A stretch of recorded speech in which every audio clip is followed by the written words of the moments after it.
కుక్కలు నక్కల పందుల లెక్కలనే కానీ మనుషుల లెక్కలు లేదు కదా భయ్ దేశంలో. చలో మమ్మల్ని అంతా విడదీసి పాలించాలి కదా, మీ అందరం ఈ ఐక్యమైతే ఎట్టుంటో చూపిస్తాం. ఇప్పుడు 100% బీసీ అనుకుంటే వస్తారు భయ్.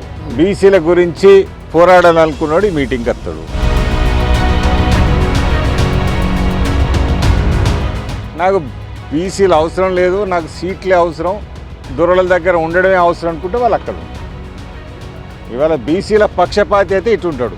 ఈ గట్టు మీదనా ఆ గట్టు మీద తెలుసుకోవాల్సింది వాళ్ళు. కొంతమంది ఉంటుండొచ్చు, కానీ మేమైతే క్లియర్గా చెప్తున్నాం, బీసీ అనుకుంటే ఈ గట్టు మీద ఉండు, బీసీతో అవసరం లేదంటే ఆ గట్టు మీద ఉండు పోయి. బీసీ కాకుండా అంటే ఈ బీసీ సభకు అంటే దేశంలో కానీ లేకుంటే ఉమ్మడి రాష్ట్రంలో ఎవరెవరు వస్తున్నారు బీసీ? బీసీకి డిఎంకే పార్టీ తరఫుకి వెళ్ళి ఎంపీ విల్సన్ గారు రాబోతున్నారు.